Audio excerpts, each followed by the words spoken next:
പ്രിയ പ്രേക്ഷകർക്ക് സീരിയൽ ന്യൂസിലേക്ക് സ്വാഗതം. കൂടുതൽ സീരിയൽ ന്യൂസുകൾ അതിവേഗം ലഭിക്കുന്നതിനായി ഈ ചാനൽ സബ്സ്ക്രൈബ് ചെയ്യുക, ബെൽ ഐക്കൺ മറക്കാതെ ക്ലിക്ക് ചെയ്യുക. വീഡിയോ ഇഷ്ടമായി എങ്കിൽ ലൈക്ക് ചെയ്യാൻ മറക്കരുത്. ഹൃദയം സ്നേഹസാന്ദ്രം എന്ന പരമ്പരയിൽ അപ്രതീക്ഷിതമായ പുതിയൊരു വഴിത്തിരിവാണ് വന്ന് സംഭവിച്ചിരിക്കുന്നത്. സാന്ദ്രയെ വിവാഹം കഴിച്ചതിനെ തുടർന്ന് താനിനി തടവറയിലാണ് എന്നുള്ള കാര്യം ഇന്ദ്രൻ തന്റെ അമ്മയോട് പറയുകയും ഇനി താനൊരു അടിമയായി ജീവിച്ചുകൊള്ളാം എന്ന് വ്യക്തമാക്കുകയും ചെയ്യുന്നു. പക്ഷേ ഇന്ദ്രന്റെ അമ്മ സാന്ദ്രയ്ക്ക് ഇതേപ്പറ്റി യാതൊരു കാര്യവും അറിയില്ല എന്നും ആ കുട്ടിയെ വിഷമിപ്പിക്കരുത് എന്നും പറയുന്നു. പക്ഷേ ഇന്ദ്രൻ അതൊന്നും കേൾക്കാൻ തയ്യാറാകുന്നില്ല. ഇതേ തുടർന്ന് ഇന്ദ്രന്റെ അമ്മ സാന്ദ്രയുടെ അടുത്തേക്ക് ചെല്ലുകയും സാന്ദ്രയുടെ വിശേഷങ്ങളെല്ലാം ചോദിച്ചറിയാൻ തീരുമാനിക്കുകയും ചെയ്യുന്നു. ഇതേ സമയം തന്റെ കൂട്ടുകാരോട് സംസാരിച്ച് ഇന്ദ്രൻ കാര്യങ്ങൾ മുന്നോട്ട് നീക്കുന്നു.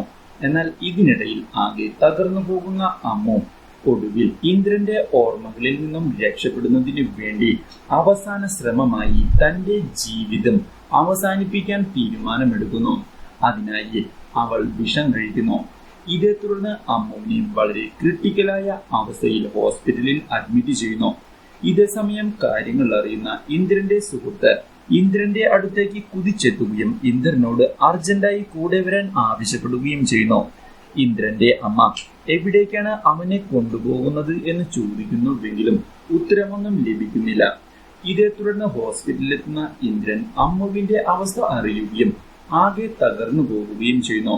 തനിക്ക് ഒരു തവണയെങ്കിലും അമ്മുവിനെ കാണണം എന്നുള്ള കാര്യം അരുണിനോട് പറയുന്നുവെങ്കിലും അരുൺ അതിനെ സമ്മതിക്കാതെ ഇന്ദ്രനെ ബലം പ്രയോഗിച്ച് ഹോസ്പിറ്റലിൽ നിന്ന് പുറത്താക്കാൻ ശ്രമിക്കുന്നു. ഇതേസമയം ഇന്ദ്രന്റെ വീട്ടിൽ സാന്ദ്ര ഇന്ദ്രനെയും പ്രതീക്ഷിച്ചുകൊണ്ട് ഇരിക്കുന്നുവെങ്കിലും ഇന്ദ്രനെ കാണാൻ സാധിക്കുന്നില്ല. അമ്മുവിന് എന്താണ് സംഭവിച്ചിരിക്കുന്നത് എന്നറിയാതെ ഇന്ദ്രനാകെ തകർന്നു പോയിരിക്കുകയാണ്. Do like, share and subscribe.